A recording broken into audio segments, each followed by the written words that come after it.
Hello दोस्तों, banking awareness के एक और इम्पॉर्टेंट टॉपिक को हम लोग डिस्कस करने वाले हैं। टॉपिक का नाम है डिमांड लायबिलिटीज और इसमें हम लोग डिस्कस करेंगे डिमांड लायबिलिटीज क्या होती है। और इसी वाले वीडियो में हम लोग डिस्कस करेंगे टाइम लायबिलिटीज के बारे में कि टाइम लायबिलिटीज क्या होती है। चलिए पहले हम लोग डिमांड लायबिलिटीज को समझते हैं। डिमांड लायबिलिटीज को शुरू करने से पहले हमें लायबिलिटी जो वर्ड है इसका मतलब मालूम होना चाहिए। तो लायबिलिटी का मतलब क्या होता है, ठीक है। लायबिलिटीज का मतलब क्या होता है इसकी बात करेंगे पहले। इसको सिंपल से एग्जांपल से समझते हैं। लायबिलिटीज जैसे आपके पास मान लीजिए असेट, ठीक है। आपके यहाँ लायबिलिटीज को समझने के लिए हमें असेट को भी समझना होगा। हम दोनों को एक साथ समझते पहले। लायबिलिटीज और असेट में डिफरेंस क्या होता है और लायबिलिटीज क्या होती है। लायबिलिटीज को आप एक तरह से लोन समझ सकते हैं, ठीक है। वो चीज जो आपकी नहीं है, जो आपको पे करनी है, वो आपकी लायबिलिटीज है। आप उसको इस्तेमाल कर रहे हैं बट वो आपकी नहीं है। जैसे आपने कोई लोन लिया बैंक से, हाउसिंग लोन लिया 50 लाख का, तो 50 लाख का आपने जो हाउसिंग लोन लिया, ये 50 लाख आपके लिए लायबिलिटीज है। आपने अपने रिश्तेदार से 20,000 रुपये उधार मांगे, ठीक है। कोई फंक्शन था और आपने 20,000 रुपये उधार ले लिए, तो ये जो 20,000 आपने अपने रिश्तेदार से उधार लिए, ये आपके लिए क्या है, ये आपके लिए है लायबिलिटीज। तो लायबिलिटी का सिंपल सा मतलब आप एक तरीके का लोन समझ सकते हैं। ऐसी चीज जो हमने ली और हमें वापस करनी है, ठीक है। हमने एक बार ले ली, अगर हमने नहीं ली तो वो हमारे लिए कभी लायबिलिटीज नहीं। हमने एक बार ले ली पर हमें वापस करनी है। जैसे आपने लोन ले लिया बैंक से 50 लाख, अब आपको उसको धीरे धीरे रिपे करना है। ये जो 50 लाख का लोन है ये आपके लिए लायबिलिटी है। इस साल तो 50 लाख का आपने मान लीजिए 10 लाख रुपए एक साल में पूरा रिपे कर दिया, तो जो 40 लाख बचा वो आपकी लायबिलिटी होगी। फिर अगले साल भी आपने 40 लाख में से 10 लाख रिपे कर दिए, तो अब 30 लाख बचा, तो 30 लाख आपकी लायबिलिटी होगी। तो जैसे जैसे आप अपना लोन पे करते जाते हैं आपकी लायबिलिटी घटती जाती है। ऐसे अपने रिश्तेदार से 20,000 रुपए लिए, अब आपको उसको वापस करने, तो ये जो 20,000 रुपए ये आपकी लायबिलिटी है, ठीक है।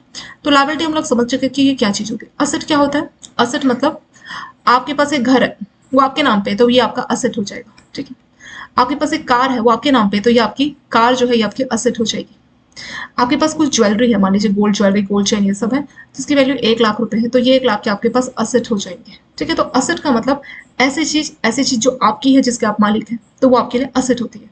असेट मतलब ऐसी प्रॉपर्टी, ऐसी चीज जो जो हमारी है, जिसके हम मालिक हैं, तो वो हमारे लिए असेट होती है। लायबिलिटीज मतलब हमने किसी से ली है, हमें वापस करनी होती है, वो हमारे लायबिलिटीज होती है। तो डिफरेंस समझ गए दोनों में। असेट मतलब हमारी चीज है, हम इसके मालिक है, यहाँ पे मालिकाना हक देखना होता है। असेट में मालिक हम है मालिक असेट के। लेकिन लायबिलिटीज के हम मालिक नहीं, हमने किसी से लिया, हमें वापस करना है। जैसे हमने 50 लाख का लोन लिया है, तो वो 50 लाख के मालिक हम नहीं है, वो बैंक का पैसा है, तो बैंक उस 50 लाख का मालिक है, हमें वापस करना होता है, वो हमारी लायबिलिटीज। रिश्तेदार से 20,000 रुपए लिए, तो 20,000 रुपए वो हमारे नहीं है, वो रिश्तेदार के, हमें वो 20,000 रिश्तेदार को वापस करने होंगे, वो 20,000 हमारे लिए हो जाएगी लायबिलिटीज। तो बहुत सिंपल सी बात है यहाँ पे। लायबिलिटीज मतलब कोई भी टाइप का लोन जो कि हमने किसी से लिया है, जब तक हम लेंगे नहीं तब तक वो हमारे लिए लायबिलिटीज नहीं होगी। तो लोन लेना है, लोन लिया और हमें वो वापस करना है, तो वो हमारे लायबिलिटीज होती है। असेट कोई भी चीज, कोई भी प्रॉपर्टी जिस जो हमारी है, जिसके हम मालिक है, तो वो हमारी असेट होती है, ठीक है। तो सेम आप मालिक से याद कर सकते हैं। अगर कोई चीज आपके घर में है, वो आपकी है, और उसके अगर आप मालिक है तो आपकी असेट होगी। अगर आप उसके मालिक नहीं है पर फिर भी वो चीज आपके पास है, तो वो आपकी लायबिलिटी होगी, ठीक है। यानी आपने 50 लाख का लोन लिया, तो आपके पास 50 लाख रुपए है, पर क्या वो आपके हैं, क्या आप उस 50 लाख के मालिक है, नहीं, वो हमारे बैंक है। तो उस केस में वो हमेरी लायबिलिटी है और लायबिलिटी हमें पे करनी होती है। अब बात करेंगे डिमांड लायबिलिटीज। डिमांड लायबिलिटीज क्या होती है। अगर हम बैंकों की बात करें, बैंकों के लिए लायबिलिटी क्या होता है और बैंकों के लिए असेट क्या होता है। तो जितने भी टाइप के डिपॉजिट होते हैं, ठीक है, जैसे सेविंग बैंक हो गया, एफडी हो गया, आरडी हो गया, तो आप जो सेविंग बैंक में बैंक के पास पैसा डिपॉजिट करते हैं, तो बैंकों के लिए लायबिलिटी है, ठीक है। ऐसे एफडी में आप बैंकों के पास एफडी कर रहे हैं, तो बैंकों के लिए लायबिलिटी है, क्योंकि वो बैंक का पैसा नहीं है, वो बैंक आपको पे करेगा विद इंटरेस्ट। आरडी में आप बैंक के पास पैसा जमा कर रहे हैं, तो वो बैंकों के लिए लायबिलिटी। तो जितने भी टाइप के डिपॉजिट्स होते हैं, हर तरह का डिपॉजिट, चाहे वो फिक्स डिपॉजिट हो, कोई भी टाइप का डिपॉजिट हो, वो बैंकों के लिए लायबिलिटी होती है। और असेट क्या होते हैं। असेट जितने भी टाइप के जो लोन होते हैं, तो लोन की दो डेफिनेशन है, जिसके हम मालिक और जिससे हम अर्निंग करते हैं। लायबिलिटीज हमारे खर्चे होते हैं। जैसे यहाँ पे बैंक सेविंग बैंक में 4% पे कर रहा है, बैंक एफडी में 8% पे कर रहा है, आरडी में 7%, तो ये क्या हो रहा है, बैंकों के खर्चे हो रहे हैं। तो लायबिलिटी से हमेशा हमारा खर्चा होता है, असेट से हमेशा हमारी कमाई होती है। जितने भी टाइप के लोन होते हैं ना, वो सारे बैंकों के लिए असेट होते हैं। जैसे हाउसिंग लोन, कार लोन, ये सब बैंक की नजरों में बैंकों के असेट्स होते हैं। हाउसिंग लोन में बैंक हर महीने किसी कस्टमर से 8% की कमाई कर रहा है, कार लोन में 10% की, पर्सनल लोन मान लीजिए 12% में दिया है, 12% में दिया है, ठीक है। तो ये सारा बैंक की कमाई का जरिया होता है। तो जितने भी बैंकों के लोन होते हैं वो सारे ही बैंकों के लिए असेट होते हैं। जितने भी बैंकों के डिपॉजिट होते हैं वो बैंकों के लिए लायबिलिटीज होते हैं। तो दो टर्म है, लायबिलिटीज मतलब बैंकों के जितने भी डिपॉजिट्स हैं वो बैंकों के लिए लायबिलिटीज है, और जितने भी लोन है बैंकों के लिए वो असेट होते हैं। ये बिल्कुल आप हमेशा याद रखना। असेट की डेफिनेशन, जिसे इसके हम मालिक है, जिससे हमें कमाई होती है, वो हमारे लिए असेट है। जैसे मान लीजिए आपका घर है, उसको अपने किराए पर चढ़ाया, तो उससे भी तो आपकी कमाई हो रही है ना, तो आपका असेट है। या आपने बैंकों के असेट की बात करें, तो बैंक ये सब प्रॉपर्टी डीलर का काम तो नहीं करते ना, तो बैंक के पास लोन का पैसा होता है, वो बैंक का अपना पैसा लोन का, मतलब होने में तो जनता का है, बट जब वो लोन दे रहा है तो वो बैंक का पैसा माना जाएगा और उस पर बैंक अर्निंग करता है इंटरेस्ट के थ्रू, ठीक है, 8% 10%, तो बैंकों के लिए असेट होते हैं। लायबिलिटी जैसे बैंक इंटरेस्ट पे करता है, जैसे सेविंग बैंक में 4% बैंक आपको पे कर रहा है, एफडी में 8%, आरडी में 7%, तो उस केस में बैंकों की खर्चे हो रहे हैं, वो सारे बैंकों के लिए लायबिलिटीज होते हैं। डिमांड लायबिलिटीज मतलब जैसे ही कस्टमर डिमांड करेगा तो बैंकों को पैसा पे करना होगा, वो होती है हमारी demand liabilities. Demand liabilities are such deposit of customer which are payable on demand, तो जैसे ही कस्टमर डिमांड करेगा वैसे ही बैंकों को पे करना होगा, तो वो होगी बैंकों की डिमांड लायबिलिटीज। तो लायबिलिटीज वर्ड सुन लीजिए बैंक का, तो ये डिपॉजिट ही है, तो जैसे ही कस्टमर डिमांड करेगा वैसे ही पे करना होगा, वो होगी डिमांड लायबिलिटीज। तो ऐसा कब होगा? ये होगा जब आपका सेविंग बैंक में पैसा है, करंट अकाउंट में पैसा है, तो सेविंग बैंक को चेक के थ्रू, एटीएम के थ्रू कभी भी वो विड्रॉ कर सकता है, कभी भी उसकी डिमांड कर सकता है, रात के 12 बजे उसको पैसे चाहिए, 2 बजे चाहिए, कभी भी पैसे को निकाल सकता है, तो वो है बैंकों के लिए डिमांड लायबिलिटीज।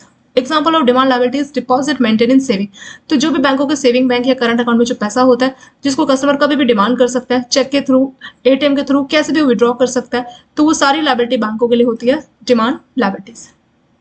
तो डेफिनेशन बहुत सिंपल सी है। डिमांड मतलब जब भी डिमांड करेंगे, रात के 2 बजे डिमांड करेंगे, रात के 4 बजे, 3 बजे, जब भी अपने पैसों को डिमांड करेंगे वो पैसा बैंकों को हमें देना पड़ेगा, तो वो हो जाएगी हमारी डिमांड लायबिलिटीज, ठीक है।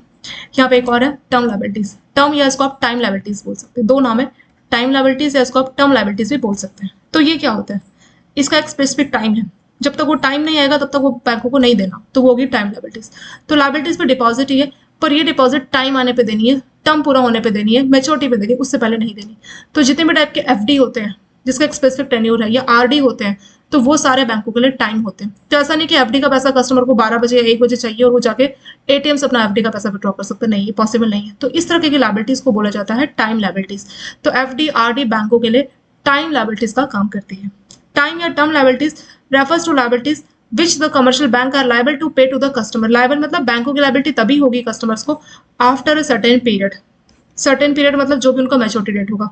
Example of time liability 6 month FD, customer ने 6 महीने की एफडी की है, तो ये टाइम लायबिलिटी का एग्जाम्पल हो जाएगा। Which is not payable on demand, ऐसा नहीं कि 6 महीने की एफडी की और कस्टमर को रात को 12 बजे पैसे चाहिए और बोल रहा है कि मेरे को अभी बहुत अर्जेंट पैसे चाहिए, मुझे अभी दो पैसे, तो वो पॉसिबल नहीं है, बट ओनली आफ्टर 6 मंथ, तो जैसे 6 महीना पूरा होगा उसके बाद भी पैसा मिल सकता है, तो वो होती है आपकी टर्म या टाइम लायबिलिटीज। वो बात अलग है कि आप एफडी को प्री पेमेंट जो है टाइम से पहले क्लोज करा सकते हैं, उस पर आपका इंटरेस्ट रेट और पेनल्टी आपको अलग से पे करना पड़ता है, बट जनरली अगर हम डेफिनेशन की बात करें तो टर्म और टाइम लायबिलिटीज मतलब जब भी आप डिमांड करोगे आपको पूरा पैसा नहीं मिलेगा, टाइम आएगा तभी आपको मिलेगा, ठीक है। तो वो होती है बैंकों की टर्म या टाइम लायबिलिटीज। तो दो चीज हमने पढ़ी, डिमांड लायबिलिटीज क्या होती है और टाइम लायबिलिटीज क्या। तो डिमांड लायबिलिटीज मतलब जब भी कस्टमर डिमांड करेगा रात के 12 बजे, 2 बजे, 4 बजे, 3 बजे, 1 बजे, बैंकों को पे करना होगा, वो होगी डिमांड लायबिलिटीज। एग्जांपल है सेविंग बैंक का पैसा, करंट अकाउंट का पैसा। सेविंग बैंक में रात को वो 3 बजे गया एटीएम से विड्रॉ कर सकता है, करंट अकाउंट में कभी वो विड्रॉ कर सकता है, ठीक है, चेक के थ्रू या कैसे भी, तो वो हो जाएंगे बैंकों के लिए demand liabilities. But time liabilities की बात करें तो इसका एक टाइम होगा, जैसे एफडी हो गया, आरडी हो गया, तो जब तक टाइम पूरा नहीं होगा तब तक पैसा बैंक नहीं देगा, तो वो वाली लायबिलिटीज बैंकों के लिए होगी टाइम लायबिलिटीज। और लायबिलिटीज से मैंने आपको कहा था ना कि बैंकों के लिए लायबिलिटीज है मतलब ये पैसा तो देना है, बट टाइम वाले का जब टाइम आएगा तभी देना है, और डिमांड वाले का कभी भी डिमांड करके जो है दे सकता है, कौन? बैंक दे सकता है, ठीक है। और लायबिलिटीज में हमेशा बैंकों का खर्चा होता है, जैसे असेट में बैंकों की कमाई होती है ना, लायबिलिटीज में हमेशा खर्चा होता है। जैसे एफडी है तो बैंक हर महीने 8% सॉरी साल का जो 8% पे कर रहा होता है, तो ये बैंकों के लिए खर्चा है। सेविंग बैंक में भी तो जो है इंटरेस्ट दे रहा होता है ना बैंक 4% 1%, तो वो भी खर्चा होता है। तो लायबिलिटीज हमेशा बैंकों के लिए खर्चे का काम करती है, ठीक है। चलिए जो छोटा सा टॉपिक है इसको हमने डिस्कस किया, आने वाले वीडियोस में हम लोग कुछ और बैंकिंग अवेयरनेस के टॉपिक्स को डिस्कस करेंगे। Thank you so much for watching this video.